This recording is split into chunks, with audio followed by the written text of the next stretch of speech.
তুমি আমার প্রিয় সন্তান। আমার ভালোবাসা ও দয়া সর্বদা তোমার সাথে রয়েছে।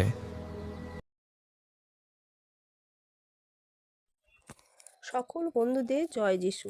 যারা বেশি ভক্তি পালন করে তারা অনেক সময় বেশি দুঃখী মনে হন।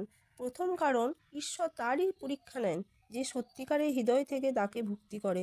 তিনি দেখতে চান কঠিন সময়েও তোমার বিশ্বাস অটুট থাকে কিনা।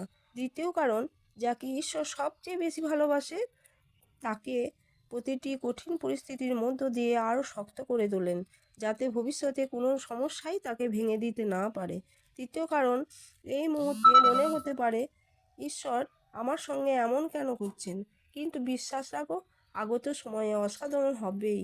প্রতিটি সংগ্রাম তোমাকে এক নতুন উচ্চতায় পৌঁছে দেওয়ার জন্য আসে। আর মনে রেখো, দুঃখ কখনো শেষ হয় না, কিন্তু সে দুঃখই আমাদের ধৈর্য, বিশ্বাস ও শক্তি বাড়ায়। তাই হাল ছেড়ো না, আশার আলো কখনো নিভে যায় না। ঈশ্বর সব সময় তোমার পাশে আছেন, শুধু তার পথে বিশ্বাস রাখো। চেষ্টা করো প্রতিদিন অন্তত 5 মিনিট নিজের মনকে শান্ত করার জন্য প্রার্থনা বা ধ্যান করো। এই অভ্যাসটি তোমার জীবনে পরিবর্তন আনতে পারে। এই ভিডিওটি যদি মন ছুঁয়ে যায়, ভিডিওটি লাইক এবং শেয়ার